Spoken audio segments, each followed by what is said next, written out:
Eu vou fazer uma breve prece e em seguida já passo a palavra à Verônica.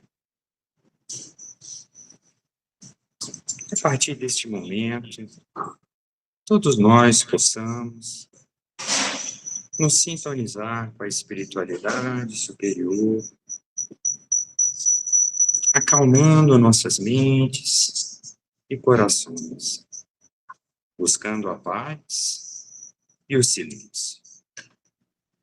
Senhor Jesus, aqui nos encontramos na noite de hoje para buscar vencer a nós mesmos, superar as nossas próprias limitações e nos tornarmos seres humanos melhores.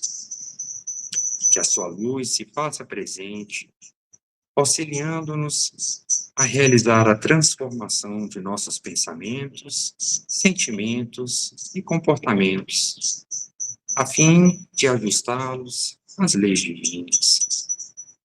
Que o conhecimento que será transmitido na noite de hoje possa despertar a nossa atenção para aqueles que muitas vezes vivem em silencioso desespero, carentes de uma palavra amiga e de um ouvido acolhedor. Graças a Deus. Passo a palavra, então, a Verônica.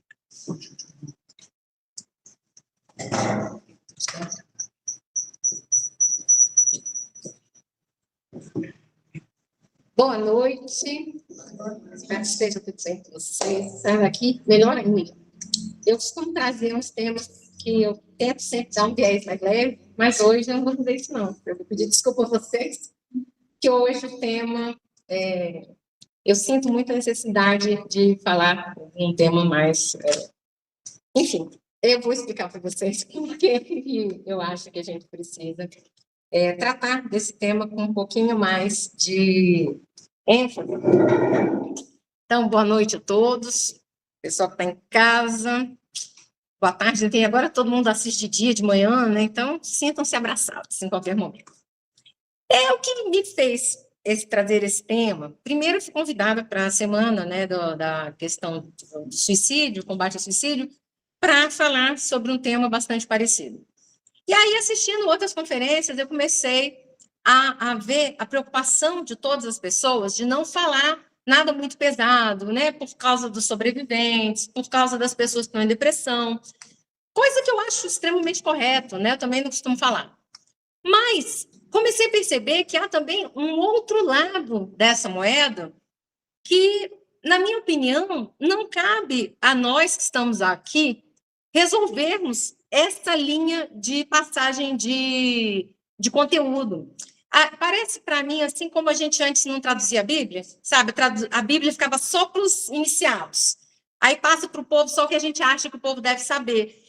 Eu não consigo entender que Ivone Pereira, uma mediunidade magnífica, uma das maiores mediunidades que nós tivemos, trouxe Memórias de um Suicida para a maioria das pessoas ter na estante e não ler.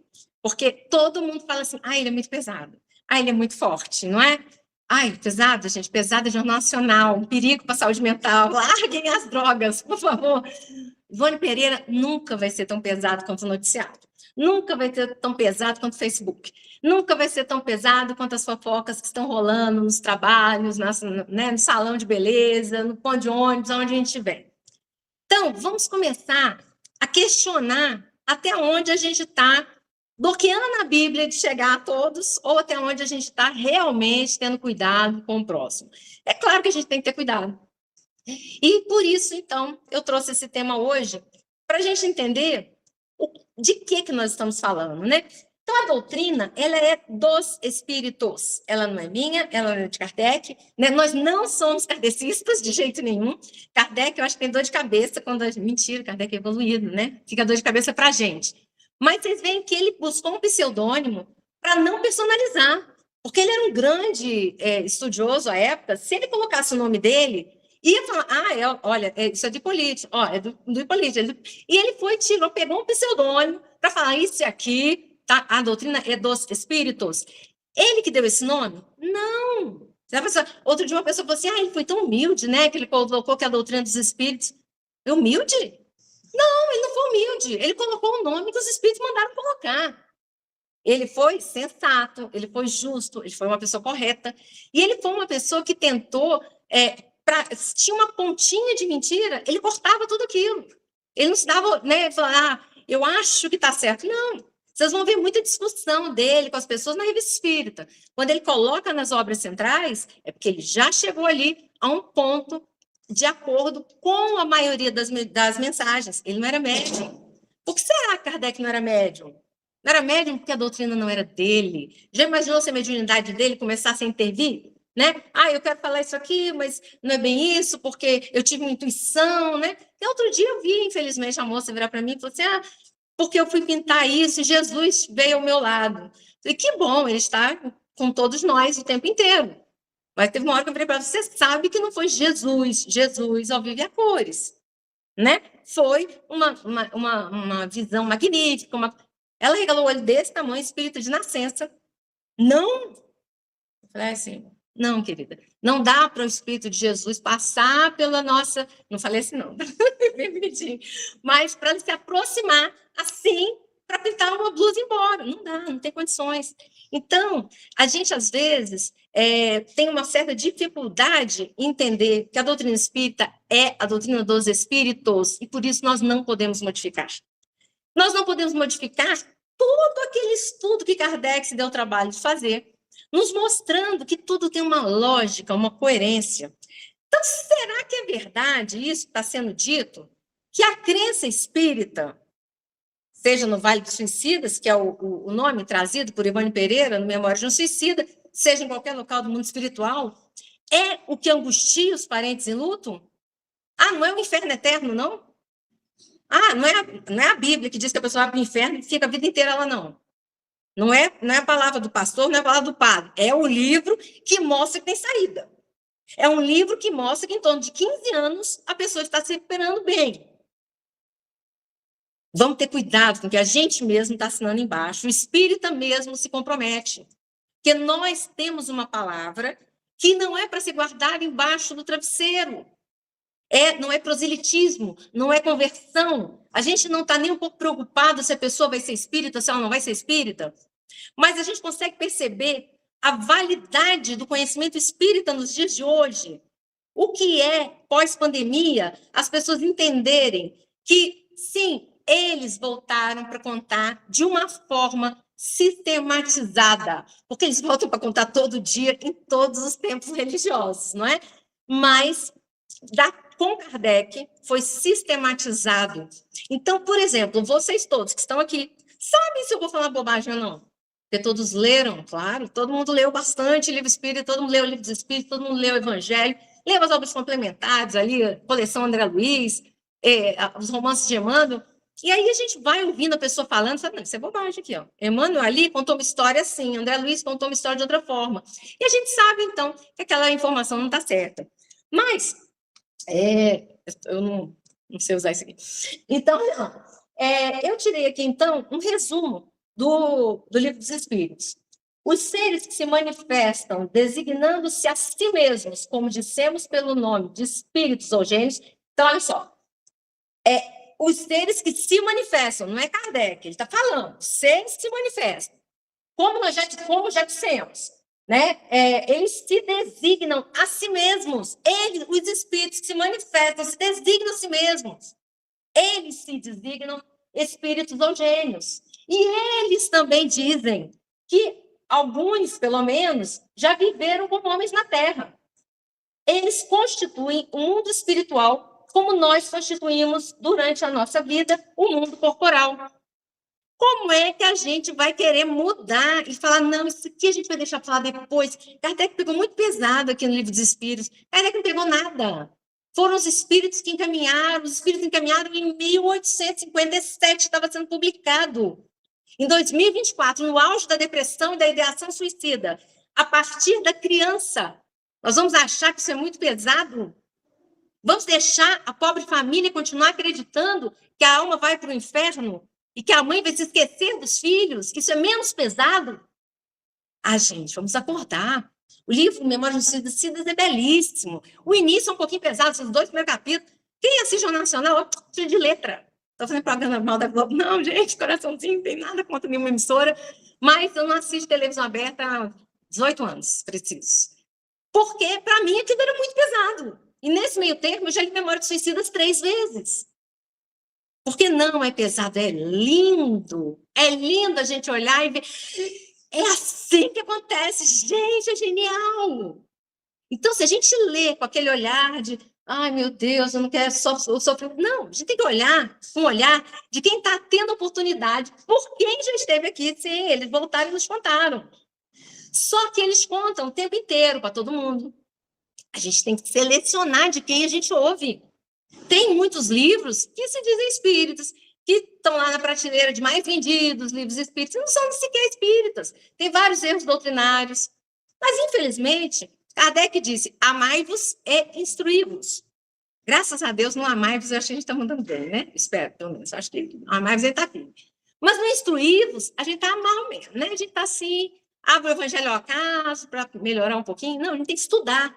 Porque na hora que a gente pega um livro que está lá na prateleira, Espiritismo, e ele não é espírita, ou ele tem erros doutrinários, a gente olha e fala, opa, como eu peguei um livro que é vendido a peças, no terceiro, quarto capítulo, está lá a moça falando. Ela chegou ao mundo espiritual e plasmou o seu guarda-roupa no mundo espiritual. Como era o guarda-roupa dela na Terra? Eu falei, oxente, a gente não lê em todos os lugares, que aqui é uma cópia de lá. Como é que eu vou vender na minha casa espírita um livro falando ao contrário? Aí dizem que nós somos chiitas, né? A gente, às vezes, não quer ter a responsabilidade sobre as coisas que a gente fala, sobre as coisas que a gente vende na casa espírita, sobre as coisas que a gente divulga. Ah, André Luiz, é muito difícil. Ah, uma coisa mais facinha. Fala isso para o pessoal do UNB, gente. Vamos dar Machado de Assis, não. Machado de Assis é complicado. Ah, meu Deus, vamos dar no vestibular, só uma coisa facinha. Que história é essa, meu irmão? Nem leu. Porque André Luiz é muito legal. A gente só tem que esquecer os nomes, tá? Ninguém vai homenagear ninguém, combinado? Pode homenagear com o André Luiz, pronto, acabou-se. Mas os outros filhos não precisam ser homenageados na obra, nem de André Luiz, nem de Emmanuel. Tem cada nome, né? A gente vai, ali o nome lindo. Mas é exatamente para a gente ficar dizendo quem é a pessoa, né? Ah, a Sônia. Deve ser a encarnação da Sônia. A pessoa acha que é igual Joana de Anjos, né? Que foi Joana. Ela foi Joana, porque é um espírito evoluidíssimo, ó. Todas as encarnações que nós conhecemos de Joana como Joana, ela já era um espírito de luz. É claro que a aproximação dela na hora da encarnação já faz com que a mãe, na mesma hora, Joana está chegando, né? Se a gente tiver assim, a gente também está aí, Joana, há muito tempo. Mas, olha o que os espíritos falam a Kardec, na pergunta 944, quando ele pergunta, tem o homem direito de dispor da sua vida? A resposta é não. Não é mais ou menos, não é às vezes, não é talvez. A resposta é não. Então, nós vamos estar sendo muito duros na hora que a gente diz a uma pessoa, olha, nós não podemos dispor da própria vida. Não podemos. Não adianta eu querer minimizar, nós não podemos dispor da própria vida. Mas, olha que bacana, só a Deus assiste esse direito. O suicídio voluntário importa uma transgressão dessa lei. Aí Kardec pergunta, não é sempre voluntário o suicídio? Cortou um pedaço aqui, eu vou pedir desculpas a vocês, e os espíritos nos falam que não, que o suicídio também pode ser involuntário, no momento em que a pessoa, aqui eu estou dando um exemplo, né? Não está no livro isso, mas, por exemplo, uma pessoa que fuma, uma pessoa que usa um remédio muito forte, que por acaso esteja dando problema na sua saúde, ela está diminuindo a sua vida. Aquele remédio é fundamental, ela não está se matando.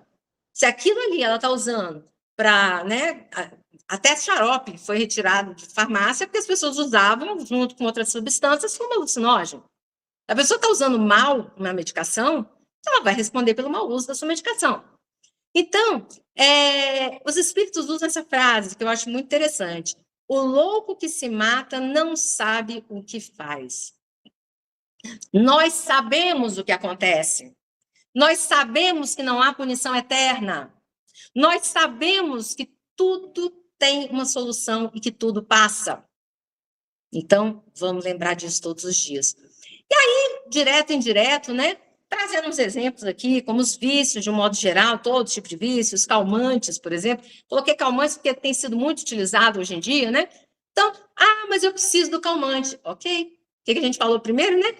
É o médico que passou, né? Tá tudo certinho, você precisa mesmo. Quando tá tudo certo, precisa mesmo, ok, tá tudo certo. Nossa consciência está tranquila? Porque quando não tá, a gente fica explicando, já repararam? A gente fala que tá tomando remédio, aí a gente fica com vergonha, a gente começa a explicar. Não, mas eu tô tomando, mas é só agora, é só por causa disso, é só... Eu não precisa explicar nada.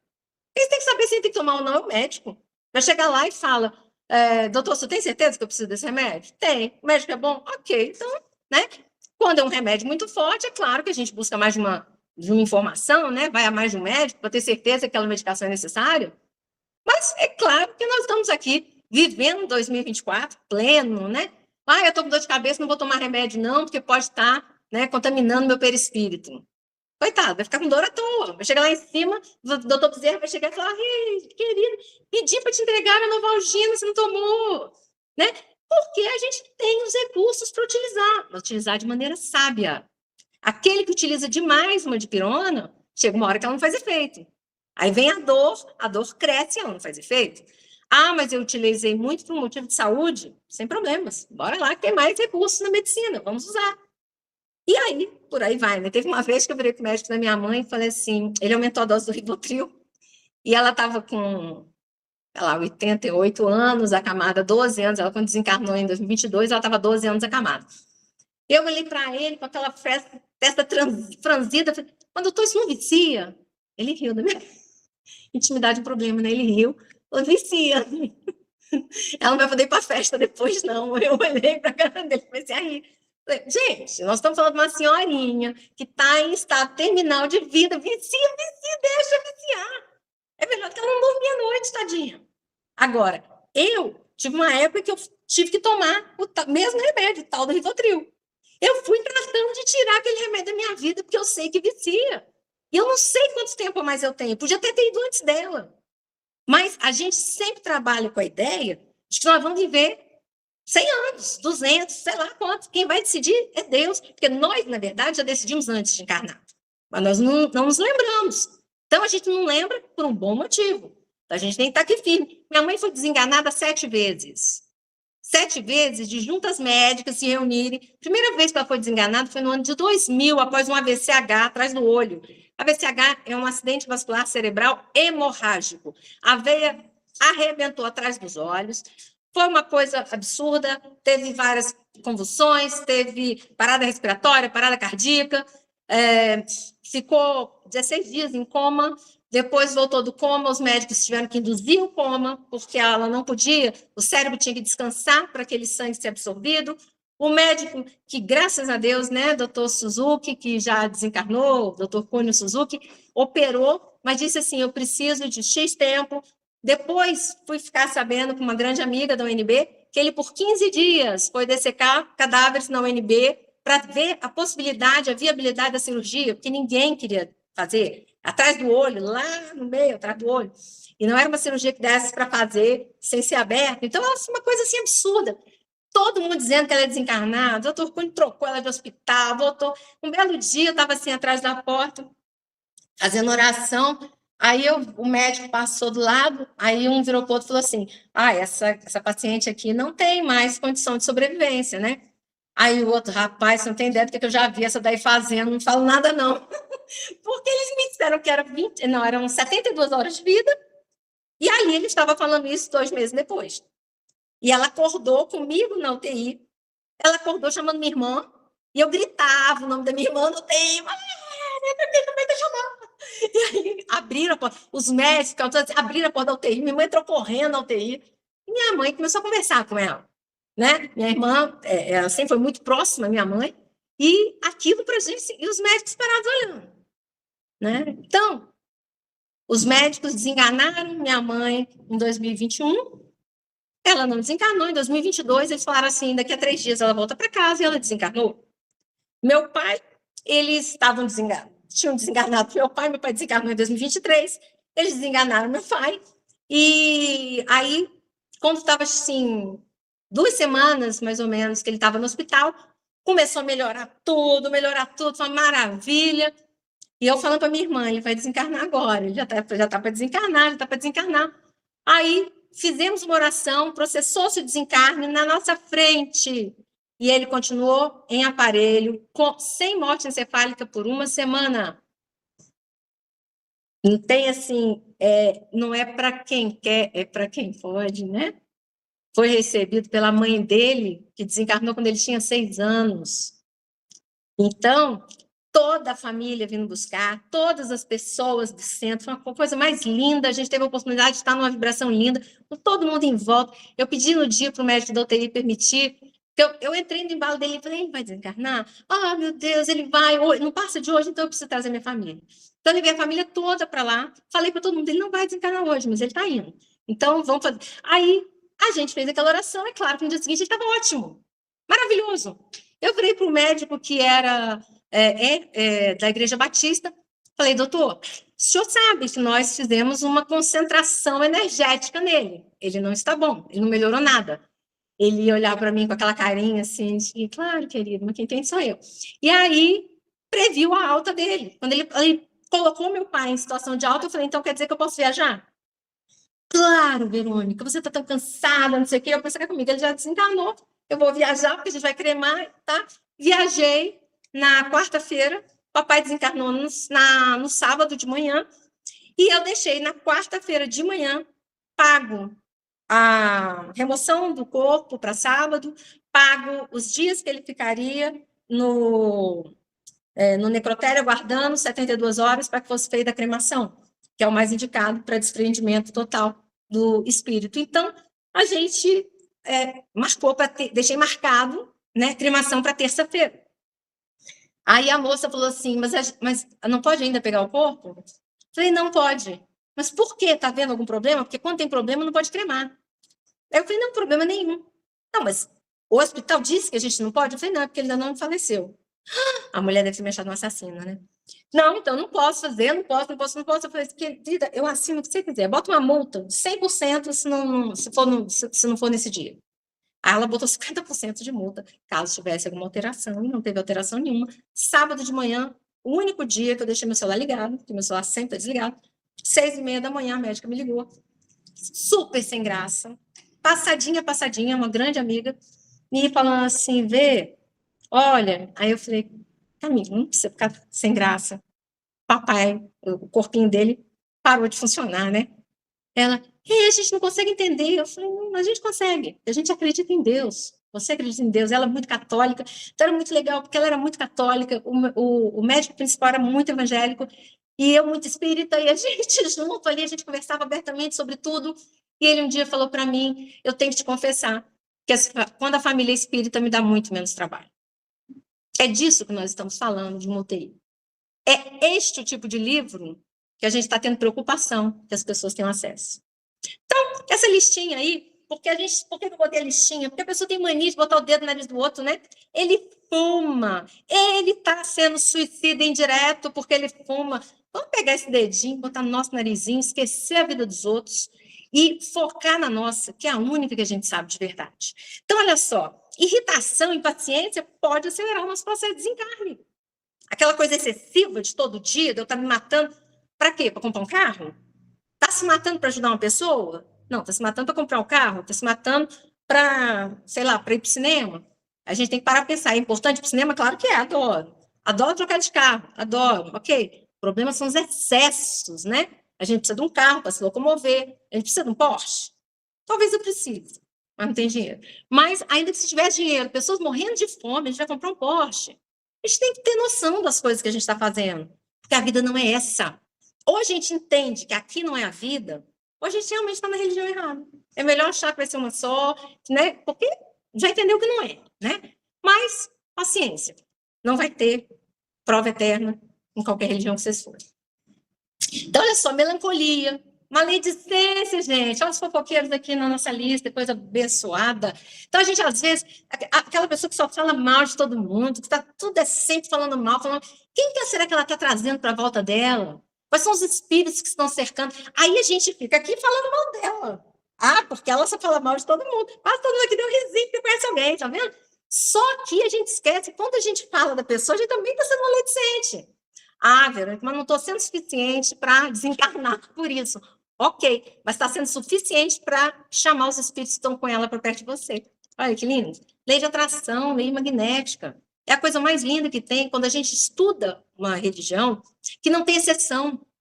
Pode ser meu filho, pode não ser meu filho, pode ser meu pai, pode ser quem quiser. A gente vai entender as coisas sempre da mesma forma. Tudo é tóxico se for em excesso. A melancolia é tóxica? Não. Melancolia é um sentimento, é um estado. Ok. Agora, o excesso, viver melancólico, ele te joga na depressão. Então, o que a gente está fazendo, né? O viver em maledicência, levar a sua vida inteira falando. Inclusive, pessoas maledicentes fazem coisas más, né? Falam no trabalho, fazem, às vezes, aprontam para a pessoa porque ela cria uma história na cabeça, ela tem certeza que aquela história está certa. Então, gente, eu vou passar muito rapidamente algumas questões, apenas para vocês, que eu já falei, apenas para que vocês conheçam alguns casos, ok? Não vou falar devagar, para não me focar muito nos casos. Mas, primeiro caso de uma esposa, está numa psicografia essa história. Então, essa esposa, ela era muito apaixonada pelo marido dela, tinha 2 filhos, mas ela era, assim, realmente extremamente obcecada pelo marido. E aí, esse marido adoece e desencarna. Ele adoece, desencarna, ela fica completamente perdida e abandona seus filhos, cai na depressão, e dentro da depressão, então, ela comete suicídio. Na hora que ela comete suicídio, ela entra em total desespero, vai para as esferas inferiores, e nessa psicografia, ao conversar com André Luiz pergunta para ela se ela teve a oportunidade de voltar à sua casa. E ela se desespera ainda mais e fala que foi a pior coisa que aconteceu, porque ela voltou à casa, os filhos adoeciam quando ela chegava próxima, porque ela se matou tomando uma medicação tóxica. Essa toxina que estava envolvendo o perispírito dela passava para as crianças na hora que ela se aproximava. Então, a gente vai começar a ver que o sofrimento do suicida não é um sofrimento matemático. Ah, coitado, o filho dela se matou, vai sofrer muito. Quem disse? Vamos ver se vai mesmo? Este foi um caso. Essa mãe, ela entrou em completo desespero por causa do sofrimento que ela fez aos filhos e por não poder chegar próximo aos filhos, nem ao marido, né? Vamos combinar que o marido desencarnou, estava bem, e ela desencarnou e não viu nada. E aí, o que a gente vê? Na questão do marido, os espíritos colocam que o maior problema que o suicida tem é o desapontamento. Porque ele desencarna e o problema não acaba, piora. Então, esse desapontamento é o que os espíritos nos contam nas psicografias. Esse caso, por exemplo, é um caso muito interessante de um homem que estava com problemas sérios financeiros, problemas conjugais, os problemas dele só iam aumentando, e ele, um dia, completamente enlouquecido com o que estava acontecendo, ele retirou sua própria vida com um tiro. Ele, então, acaba com o corpo dele através desse tiro, e aí nós vamos pensar, nossa, foi para o Vale dos Suicidas, foi para lugares muito ruins. Não, ele só passou e foi recebido pela equipe de Maria, que socorre aos suicidas. Só a equipe de Maria socorre? Não, de jeito nenhum. Essa história foi narrada e dita que a equipe de Maria havia sido socorrida, que havia socorrido ele. Então, esse homem, ele é socorrido naquele desespero todo, ele é tratado, ele é operado para que fosse retirado os resquícios que haviam no seu perispírito.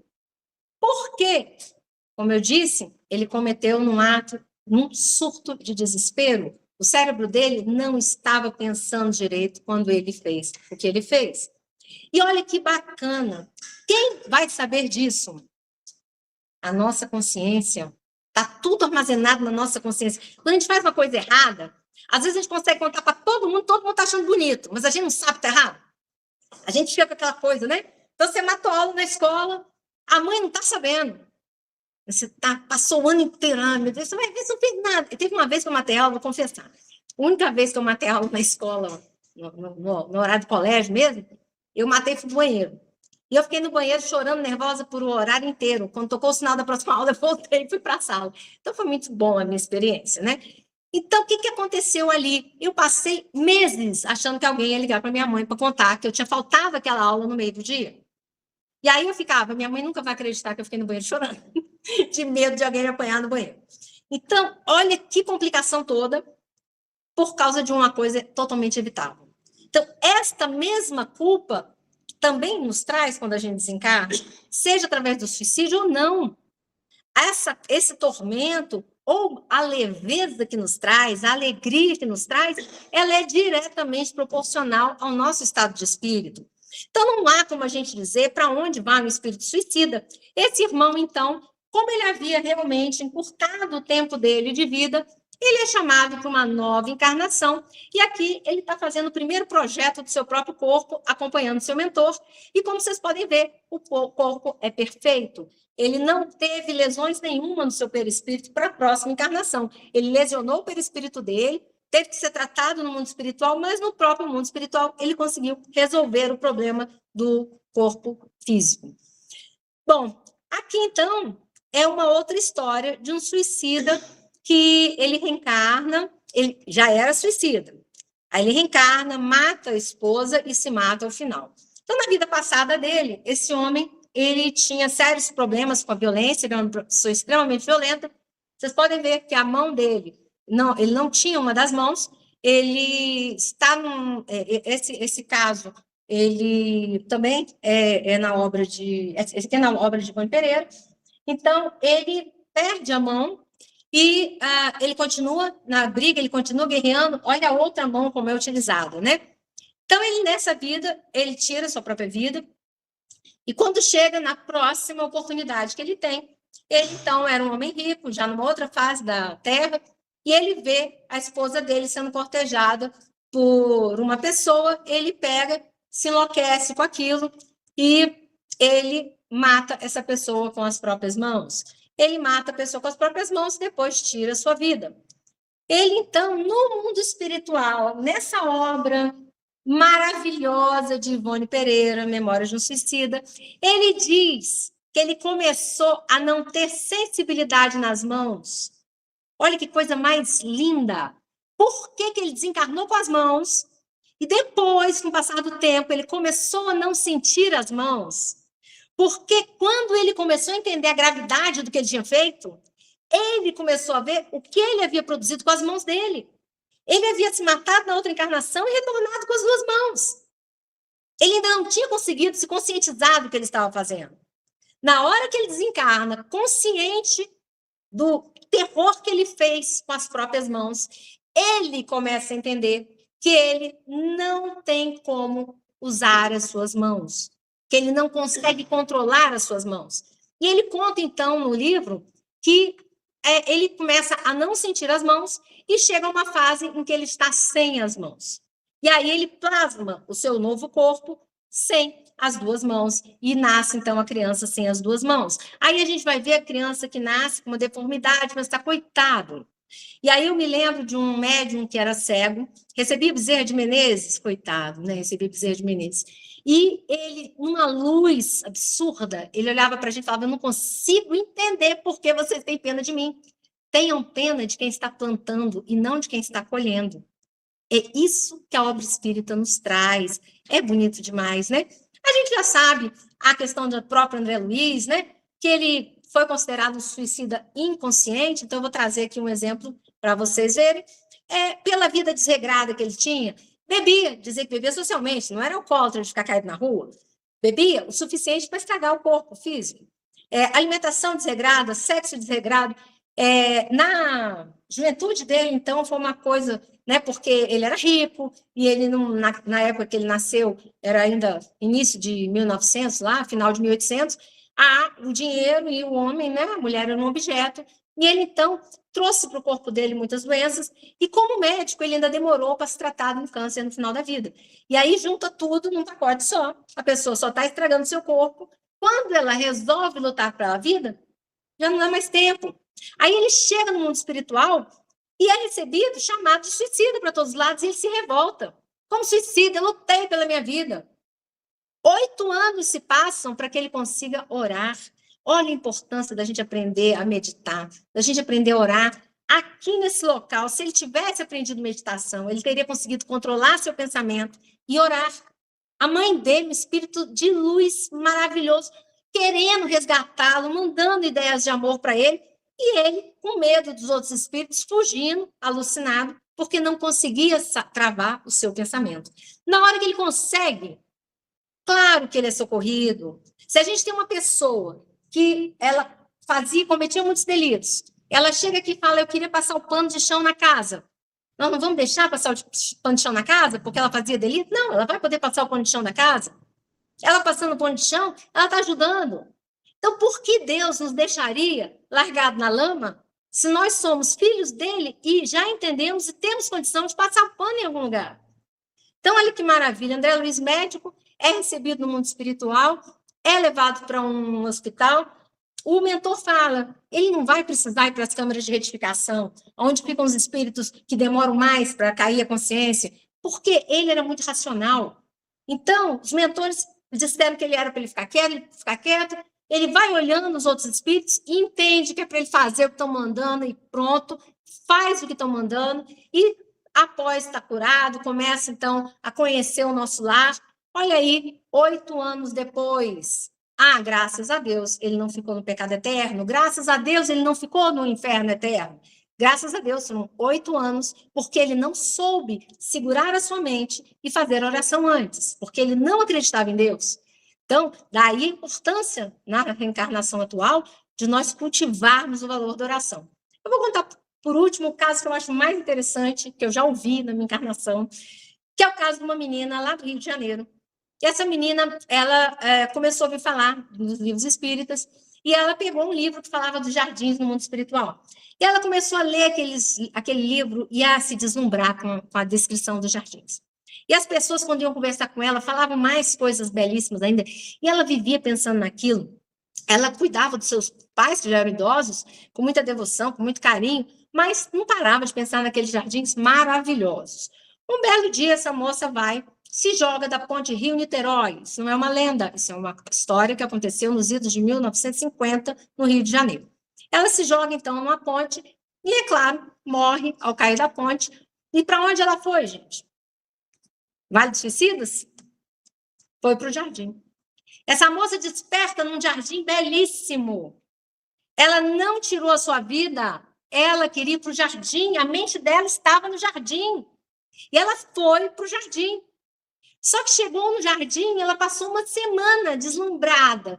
E as pessoas que estavam lá mostravam para ela os pássaros, as belezas maravilhosas daquele local. Quando deu uma semana, ela começou a ficar com saudade de casa. Ela falou, poxa, mas eu posso ir na minha casa? Pode, claro, você pode ir na sua casa. Quando ela chega na casa dela, o que ela encontra? Ela encontra os pais em profunda depressão, a mãe já numa fase bastante avançada, bastante doente, com saudade dela, a mãe definhando. Essa moça, então, entra em desespero e começa a se torturar por ter tirado a sua própria vida. A vida, ela é tirada ou é recebida com amorosidade de acordo com a nossa visão de consciência, com a nossa plenitude. Eu sei que eu fiz o melhor. Eu sei que eu me esforcei. Eu sei que eu tentei. Porque se eu estiver me enganando, eu vou olhar para trás e não vou dar conta. André Luiz, como ele soube permanecer ali os 8 anos, ele depois foi com humildade, foi trabalhar limpando, ele queria ser médico, né? Chegou lá, foi limpar o chão, ele teve a possibilidade, então, de ser recebido no mundo espiritual, depois de 1 ano, se transformou em cidadão de nosso lar. E o tempo inteiro ele falava, eu queria ver minha família. Os espíritos falavam, ainda não está pronto. E ele respeitou. Na hora que os espíritos falaram, agora você pode ir, ele foi, e ele deu conta. Ele se irritou por causa do novo marido da esposa, mas ele conseguiu se acalmar, conseguiu pedir ajuda para que o mundo espiritual, para que a sua amiga Narcisa auxiliasse o novo esposo da sua esposa. Então, a gente vê que tudo tem a sua hora, né? Esse caso aqui foi de uma pessoa da nossa casa espírita, que ela, em uma encarnação pretérita, muitas pessoas viram ela empurrava pessoas, uma coisa muito antiga, né? E ela, num estado de depressão enorme, teve uma fase muito difícil de superação da depressão, e superando a depressão, tomando todos os fármacos corretos para depressão, ela tinha que tomar aqueles remédios, ela se esforçava muito, ela ia para o trabalho social, ela se esforçava, e um belo dia a gente teve a tristeza de ficar sabendo que essa moça, de repente, no trabalho, ela entrou em desespero e pulou da janela. Quando ela pulou da janela, as pessoas vieram nos contar e eu não consegui entender. Eu falava, mas eu não estou sentindo a vibração de angústia nela, eu não estou sentindo, tem alguma coisa... Não, olha, desculpa, eu não tô conseguindo me ligar, claro. Você pulou de uma janela, eu estou vendo paz, amor e coraçõezinhos, falei, não estou conseguindo captar. Fui, falei com outras pessoas, e aí os médicos começaram a receber cartas em todas as nossas reuniões, de que ela havia sido recebida pelos espíritos, que não teria nenhum único dia de tristeza, porque aquela queda foi fruto de um surto da medicação para que ela resgatasse as pessoas que ela havia empurrado em outra vida. Querem mais? Vamos julgar os outros? Vamos dizer, todo autista foi suicida. Não tem como a gente dizer isso. Me desculpem, grandes pessoas, que eu baixo a minha cabeça, sei a minha pequenez diante delas, mas nós não podemos admitir que nenhum motivo na Terra seja causado por algum fator e alguém leve um carimbo. Você fez isso, você vai ser aquilo? Não, a gente não tem como provar. A gente não sabe. Então, vamos ler os livros, vamos entender, para que esses livros nos sirvam de consolo nos nossos momentos de desespero, para que a gente, naquele momento mais difícil, a gente saiba que não adianta, a gente precisa pedir ajuda, a gente precisa ser ajudado nesse momento, seja na Terra, seja aqui. Se eu peço perdão, porque eu estou colocando aqui o acolhimento fraterno da minha casa espírita, mas eu tenho certeza que aqui vocês têm, e eu coloco apenas porque era o que eu tinha na hora, eu tentei pedir para o Arnaldo, não consegui, mas é o atendimento da nossa casa. Procurem a casa espírita. Está num momento difícil? Procurem a casa espírita. Desabafem, conversem, digam o que está acontecendo. A gente tem que ter vergonha, de depois a gente vai se olhar no espelho e vai ter vergonha da gente. Os outros, gente, todo mundo está aqui na mesma história, nós todos estamos aqui para receber alguma coisa, para cultivar alguma coisa que está faltando. Todos nós. Se a gente for pegar aquela lista do suicídio indireto, todo mundo tem uma perninha em algum lugar. A gente está lutando para não ser excessiva a nossa perninha, né? A gente está lutando para não ficar obcecado pelo carro, para não ficar obcecado pelo dinheiro, para não ficar obcecado pelo esposo, pela esposa, pelo sexo, pelo amor, por tudo. Tem gente que fica obcecado pela tarefa social. E aquilo deixa de estar ajudando e começa a atrapalhar. Porque ela vira noite, e aí, de repente, você vê um espírito que não é muito bom ajudando ela naquela tarefa. Você fala, mas como assim? Assim, não faz uma oração, não aprendeu os conteúdos estudados, foi só para uma determinada área e está se deixando envolver para quem quer que ela retire a sua vida mais rápido. Então, não há rótulo. Não há rótulo. O único rótulo que eu aceito que a gente coloque na nossa vida é a frase do Cristo, que aí não é rótulo, né? A afirmação do Cristo, que nenhuma das minhas ovelhas se perderá. Está em Mateus, capítulo 18, versículo 11 a 14. Muitos espíritos hoje têm chegado às mediúnicas em total desespero. Quando nós falamos essa frase, até agora, acho que só um não começou a chorar e não se sentiu tocado por Jesus. Esse compromisso não é meu. Esse compromisso não é do Cefé, esse compromisso não é da direção da casa. É do Cristo. Ele atende todas as pessoas indiscriminadamente, com religião, sem religião, os ateus, os gnósticos, enfim. Ele é para todos. Porque ele recebeu a missão de levar o rebanho dele à frente. Nenhum de nós, nenhumzinho, vai ficar para trás. Graças a Deus, que nós possamos ler muito doutrina espírita, divulgar boas obras e ajudar na Terra hoje, que está passando uma situação tão difícil, né? Que todos possam ser muito abençoados.